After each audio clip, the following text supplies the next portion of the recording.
Market లో invest చేసి మీ డబ్బులు డబుల్ చేసుకోవాలనుకుంటున్నారా? సుందరరామిరెడ్డి గారి లైవ్ సెమినార్ కి అటెండ్ అవ్వండి.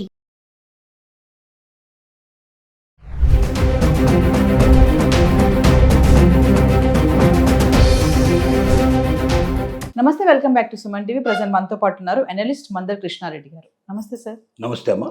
సార్, ఇప్పుడు ట్రంప్ తీసుకున్న ఈ ఏవైతే కొత్త కొత్త నిర్ణయాలు ఉన్నాయో, మరి ఈ నిర్ణయాల యొక్క ఎఫెక్ట్ మన తెలుగు రాష్ట్రాల పైన ఎలా ఉంటాయంటారు? సార్ వివరంగా. ట్రంప్ రాత్రి ఏదైతే అనుకుంటాడు పొద్దునది ఇంప్లిమెంట్ చేసేస్తాడు. తుగ్లక్ మహారాజు గతంలో అనుకున్న పద్ధతిలోనే ఇప్పుడు అడుగుతున్నాడు. కానీ ట్రంప్ చెప్పే మాట ఏమిటంటే, అందరినీ నమ్మించే ప్రయత్నం చెప్పే మాట ఏంటంటే, నేను నా ప్రజలకు వాగ్దానం చేశాను, ఎలక్షన్ వాగ్దానాలు ఏవి చేసావు వాటిని పూర్తి చేసుకోవడానికి ఇలాంటి నిర్ణయాలు తీసుకుంటానని చెప్తున్నాడు. అందులో కొంత నిజం ఉన్నమాట, వాస్తవమే. అట్ ద సేమ్ టైం ఏమవుతుందంటే, ట్రంప్ తీసుకున్న నిర్ణయాల వల్ల ఇతర దేశాలతో అమెరికాకు ఉండే సంబంధాలు తెగిపోతున్నాయి. అమెరికాలో ఉండేటువంటి వారు కూడా ఆనందపడుతున్నారంటే సఫర్ అయ్యే పరిస్థితి ఏర్పడుతుంది. ప్రజెంట్గా మాత్రం సఫరింగ్ పరిస్థితి ఏర్పడుతుంది. సపోజు ట్రంప్ సుంకాలు పెంచాడు. భారతదేశం, చైనా, ఇంకా కొన్ని దేశాల నుంచి వచ్చే వాటిలో 25% నుంచి మొదలు పెడితే 50% దాకా పెంచాడు. ఈ 50% పెంచడం వల్ల మన దేశం నుంచి వెళ్ళే ఉత్పత్తులన్నీ కూడా లోకల్ కొనుక్కునే వాళ్ళు అలవాటు అనిపోయాయి. దీనికి కొన్ని సంవత్సరాల నుంచి, దాదాపుగా 100 సంవత్సరాల నుంచి అనుకోవచ్చు. ఎప్పటి నుంచో మన వాళ్ళు బిజినెస్ చేస్తున్నారు అమెరికాతోటి. ఈ అమెరికాకు వెళుతున్నటువంటి వస్తువులన్నీ కూడా వీలైనంతవరకు అసలు ప్రపంచ దేశాలతో పోలిస్తే చైనా చాలా చీప్గా ఉండేటువంటి వస్తువులు ఇస్తుంది. కానీ క్వాలిటీ అనేది కొంచెం రాజీ పడాల్సిన పరిస్థితి ఏర్పడుతుంది చైనా విషయంలో. కానీ భారతదేశం నుంచి వచ్చేటువంటివి క్వాలిటీ ఉంటుందో కాకుండా ప్రపంచ దేశాలతో పోటీపడి తక్కువ ధరలో మనం ఇవ్వగలుగుతున్నాం. వీటికి అలవాటు పడిపోయినటువంటి ఇప్పుడు అక్కడ ఉన్నటువంటి బయట నుంచి వచ్చి అక్కడ నివసిస్తున్నటువంటి వాళ్ళు కానీ, మన ఆంధ్రప్రదేశ్ నుంచి వెళ్ళిన వాళ్ళు కానీ లక్షలాది మంది అక్కడ ఉండటం వల్ల వీరంతా పర్చేజ్ చేసుకుంటున్నారు.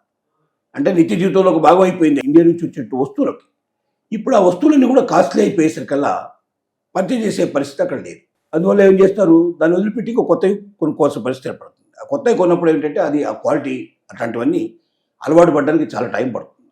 ఆరోగ్య విషయంలో కూడా దెబ్బలు తినే అవకాశాలు ఉన్నాయి. అది అమెరికాలో ఉన్న పరిస్థితి. మనం ఆంధ్రదేశంలో ఒకసారి మనం ఆలోచించుకుంటే, భారతదేశంలో ఉన్నటువంటి పరిస్థితుల కన్నా ఆంధ్రదేశంలో ఉండే పరిస్థితులు కొన్ని భిన్నంగా ఉండేటువంటి పరిస్థితులు కూడా ఉన్నాయి. ముఖ్యంగా ఎడ్యుకేషన్ విషయం తీసుకున్నాం. అత్యధికమైన స్టూడెంట్స్ను పంపించేది మన ఆంధ్రప్రదేశ్. భారతదేశంలో ఉండేట్లే అత్యధికం మన వాళ్ళు పంపిస్తారు.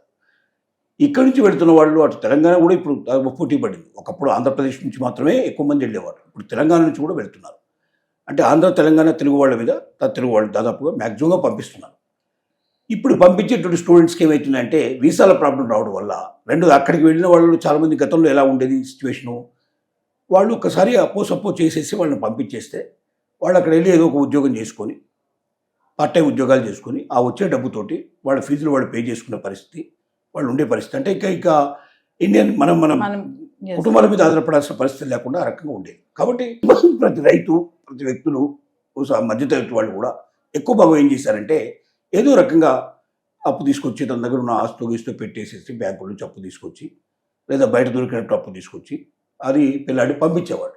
మా వాడు అమెరికాలో చదువుతున్నాడు, మా అమ్మాయి అమెరికాలో చదువుతున్నది ఒక పెద్ద గర్వంగా చెప్పుకోవాలంటే విషయం ఒక రకంగా చెప్పాలంటే. అలా వెళ్ళిన వాళ్ళకి ఇప్పుడు ఏమవుతుంది, మీరు క్యాంపస్ ఉద్యోగాలు మాత్రమే చేయాలి, బయట ఉద్యోగాలు మీరు చేయడానికి వెళ్ళలేదు, చేస్తే మేము వీసా క్యాన్సిల్ చేసి బయట పంపిస్తామని చెప్పి అనేసరికి ఏమైంది, బయట ఉద్యోగాలు అక్కడ క్యాంపస్ ఉద్యోగాలు దొరకవు, చాలా లిమిటెడ్గా ఉంటాయి. అది ఓన్లీ అమెరికన్సే ఎక్కువ మంది చేస్తారు, బయట వాళ్ళు చేయడానికి అసలు అవకాశం ఉండదు. మరి అలాంటప్పుడు ఏం చేయాలి, వీళ్ళంతా కూడా బయట నుంచి వెతుక్కోవాలి. బయటికి వెతుక్కోవాలంటే బయటకు పోవడానికి వెళ్ళలేదు, బయటకు పోతే ఆటోమేటిక్గా వీసా క్యాన్సిల్ అవుతుంది. అప్పుడు ఏంటి, వీళ్ళందరికీ డబ్బు ఎక్కడి నుంచి పంపించాలి, ఇప్పుడు ఇండియా నుంచి పంపించాలి. చేసిన అప్పులైతే తీర్చడం చాలా కష్టంగా ఉండే పరిస్థితి లోపల మళ్ళీ కొత్త అప్పులు చేసి పంపించాలంటే, కొత్తగా వీళ్ళకి డబ్బు పంపించాలంటే ఇండియన్ ఫ్యామిలీస్కి అది ఇంకా మన ఆంధ్రప్రదేశ్లో ఉండేటువంటి వాళ్ళు, మన తెలుగు వాళ్ళకి చాలా భయంగా ఉంది. చాలా పరిస్థితులు చాలా బాధాకరంగా ఉన్నాయి. అందువల్ల పిల్లల చదువులంటే భయపడే పరిస్థితి ఏర్పడుతుంది. ఇక అమెరికాకు పంపించడం కన్నా ఇక్కడే చదువుకోమని చెప్పడం మంచిది అనేటువంటి స్థితికి తెలుగు వాళ్ళు వచ్చే స్థితి ఏర్పడింది. అంటే భారతీయ ఇప్పటిదాకా వస్తున్న తెలుగు వాళ్ళ ఒక సాంప్రదాయం ఆచారంగా తీసుకొని తమ పిల్లల్ని అమెరికాకు పంపించడం ఒక గోల్గా పెట్టుకున్న వాళ్ళంతా కూడా తమ గోల్ని మార్చుకోవాల్సిన పరిస్థితి. ఆల్రెడీ అప్పు తీసుకొచ్చిన వాళ్ళు కూడా పిల్లలు వెనకొస్తుంటే అప్పలాగే వెళ్ళిపోయింది, పిల్లాడు అక్కడ బాగుపడి రాలేదు.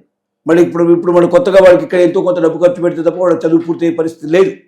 ఇప్పుడు ఆ అప్పుతో పాటు కొత్త అప్పు చేయాల్సిన పరిస్థితి ఏర్పడుతుంది. చాలా కుటుంబాలు బాధపడే స్థితికి వచ్చేసి. అంటే ట్రంప్ నిర్ణయాలు ఆంధ్రప్రదేశ్ మీద విపరీతంగా పడ్డాయి, ముఖ్యంగా రైతుల మీద విపరీతంగా పడింది. Yes. రైతులు ఏంటి, ఇక్కడ ఆక్వా రైతు వాళ్ళు రెగ్యులర్గా సేల్ చేసేటువంటి ఫ్రాంచైజీలు ఉన్నాయో, రొయ్యలు కానీ లేదా స్టీ ఫ్రూట్స్ అమ్మాయి అట్లాంటివి ఎక్కువగా అక్కడ అమ్ముడుపోయాయి. డిమాండ్ చాలా ఎక్కువ ఉండేది. దానివల్లనే మామూలు పంట పొలాలను కూడా చాలామంది రొయ్యల చెరువుల కింద మార్చేసేసుకొని రొయ్యలు పండించేసి పంపించేవాడు. ఇప్పుడు అలాంటి రైతులందరికీ అమెరికా ఒకేసారి దీన్ని ఆపేసేసరికల్లా, ఎందుకంటే అంత రేట్లలో అక్కడ కొనడానికి ఎవరు సిద్ధంగా లేదు. 50% పెంచేసేసరికల్లా అంత డబ్బుతో అంత పెరిగినటువంటి రేట్ల మీద కొనడానికి సిద్ధపడకపోవడం వల్ల ఆగిపోయే పరిస్థితి ఏర్పడింది. ఆగిపోతే ఏం చేసుకోవాలి, దీన్ని ఎక్కడికి పంపించాలి? ఇప్పుడేమో దేశీయ మార్కెట్ రెడీగా లేదు అంత రేట్లలో కొనుక్కోవడానికి. విదేశాలకు పంపిద్దామంటే వేరే దేశంతో సడన్గా పంపించిన వీలు పడదు. వీడు కొనకపోతే ఆ దేశం అని వెంటనే ఉండదు. ఆ దేశంతో సంప్రదించి దానికి ఒప్పందాలు చేసుకుని దాని ప్రకారం పంపించాలి. ఆ దేశంలో ఇంకేదైనా ఒక కంపెనీతో మాట్లాడాలనుకున్నా కూడా ఆ దేశం యొక్క అనుమతి లేకుండా జరగదు. మన భారతదేశం నుంచి వేరే దేశంలో మనం వ్యాపారం చేయదలుచుకున్నా కూడా నా ఇష్టం, నేను ఒక వ్యాపారస్తుని, నాకు వేరే దేశంలో కూడా వ్యాపారస్తులు తెలుసు, నేను పంపిస్తాను నా సరుకులు అంటే ఉండకూడదు. ఖచ్చితంగా దేశం యొక్క అనుమతి ఉంటుంది. ఇక్కడ ఉన్నటువంటి డిపార్ట్మెంట్స్కి అన్నిటికీ వాటి కోసం అనుమతి అప్లై చేసుకోవాలి, సర్టిఫికేట్స్ అన్ని తీసుకోవాలి, దాని ప్రకారంగా క్లారిటీ తీసుకొని అప్పుడు పంపించుకోవాలి. అంటే టైం పడుతుంది.